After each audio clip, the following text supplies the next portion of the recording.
Né en Inde le 5 janvier 1893, Paramahansa Yogananda a consacré sa vie à aider les gens de toutes les races et des croyances à comprendre et à manifester plus pleinement dans leur vie la beauté, la noblesse et la vraie divinité de l'esprit humain. Au cours de ces 100 ans qui ont traversé la naissance de Paramahansa Yogananda, cet instructeur mondial bien-aimé a atteint la reconnaissance comme l'un des plus grands émissaires de l'Ouest de la sagesse ancienne de l'Inde. Votre vie et vos enseignements continuent d'être des sources d'inspiration et de lumière pour les personnes de toute race, culture et croyance. Paramahansa Yogananda est né dans le nord de l'Inde le 5 janvier 1893. Après avoir collé l'université de Calcutta en 1915, il a professé les votes solennels d'un moine du vénérable ordre indien de Isis. 2 ans plus tard, il a commencé le travail de sa vie avec la fondation d'une école de vie qui deviendrait depuis 21 établissements d'enseignement à travers l'Inde.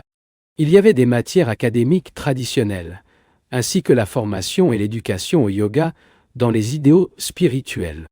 En 1920, Sri Yogananda a été invité à être délégué de l'Inde à un congrès international de religieux libéraux à Boston, Massachusetts. Son discours au congrès, traitant du thème de la science de la religion, a été reçu avec enthousiasme. La même année, il a fondé la bourse d'auto-réalisation pour diffuser ses enseignements de yoga dans le monde, l'ancienne science et philosophie de l'Inde. Au cours des années suivantes, il a enseigné et des conférences le long de la côte est des États-Unis et, en 1924, a entrepris un voyage pour prononcer des conférences à travers le continent. L'année suivante, il a créé le siège de son organisation à Los Angeles. Au cours de la prochaine décennie, Paramahansa Yogananda a voyagé intensément en donnant des conférences et des cours, dans lesquels il a instruit des milliers d'hommes et de femmes dans le science yoga de la méditation et de la vie spirituelle équilibrée.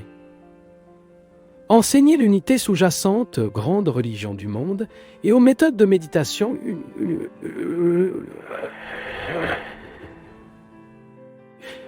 aux étudiants actifs de leurs enseignements réels, ont présenté les techniques de Kriya Yoga, qui produisent l'éveil de l'âme et constituent une science spirituelle sacrée, dont l'origine en Inde remonte à des millénaires.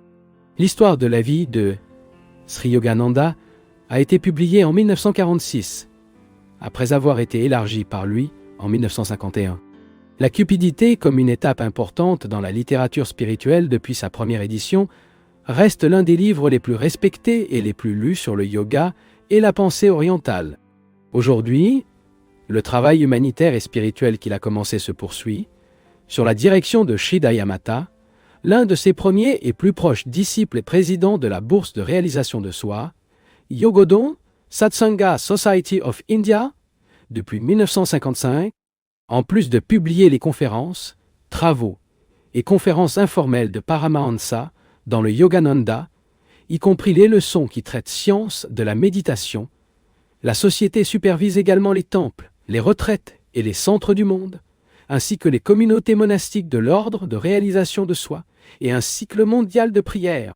À travers sa vie et ses enseignements, Paramahansa Yogananda a contribué à une œuvre d'un large éventail pour promouvoir une plus grande conscience et une meilleure appréciation à l'ouest de la sagesse spirituelle de l'Est de.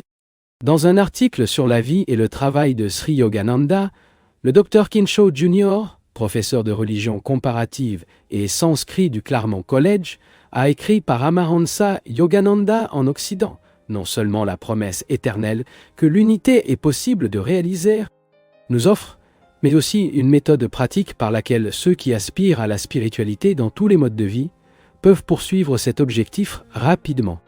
Apprécié en Occident au départ, uniquement au niveau le plus élevé et abstrait, l'héritage spirituel de l'Inde est désormais accessible comme expérience pratique pour tous ceux qui aspirent à connaître Dieu.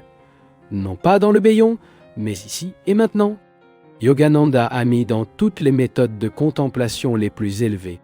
Paramahansa Yogananda est entré à Mahasamadhi, le temps ultime qu'un yoga quitte consciemment son corps à Los Angeles, en Californie, le 7 mars 1952.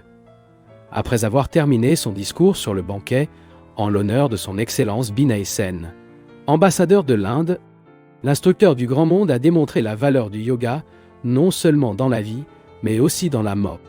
Des semaines après une fête, son visage inchangé brillait avec la splendeur divine de l'incorruptibilité. Monsieur Harry Au, directeur du cimetière Forest Lawn de Los Angeles, a envoyé à la bourse de réalisation de soi une lettre certifiée à partir de laquelle les extraits suivants sont extraits. L'absence de tout signe visible de décomposition dans le cadavre de Paramahansa Yogananda est le cas le plus extraordinaire de notre expérience. Aucune désintégration physique n'était visible dans le corps, même 20 jours après la mort. Aucune indication de bolor n'a été révélée sur sa peau et aucune sécheresse ne s'est produite dans les tissus organiques. Un tel état de préservation parfaite d'un corps, en ce qui concerne nos connaissances dans les annales mortuaires, est quelque chose sans parallèle.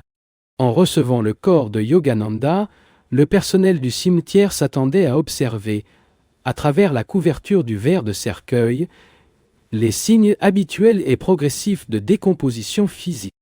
Notre admiration s'est développée au fil des jours, sans apporter de changement visible dans le corps sous observation. Le corps de Yogananda est resté évidemment dans un état phénoménal d'immuabilité. Aucune odeur de décomposition n'a émané de votre corps à tout moment. L'apparition physique de Yogananda le 27 mars, juste avant de placer le couvercle en bronze dans l'arrivée, était la même que le 7 mars. Il semblait, le 27 mars, plein de frais et intact par la corruptibilité, comme la nuit de sa mort. Le 27 mars, il n'y avait aucune raison de s'y vous affirmer que votre corps avait subi une désintégration physique visible. Pour ces raisons, nous déclarons à nouveau que le cas de Paramahansa Yogananda est unique dans notre expérience. Le potentiel infini du son vient du verbe créatif, Om. La puissance cosmique vibratoire qui sous-tend toutes les énergies atomiques, tout mot prononcé avec une compréhension claire et une concentration profonde est capable de se matérialiser. Les mots saturés de sincérité, de conviction, d'intuition et de foi sont comme des bombes vibratoires, très explosives qui, lorsqu'elles sont activées, fragmentent les roches des difficultés et créent le changement souhaité. L'habitude mentale de maladie ou de santé a une puissante influence. La pertinèse, les maladies physiques ou mentales, ont toujours des racines profondes dans le subconscient. La maladie peut être guérie en arrachant ses racines cachées.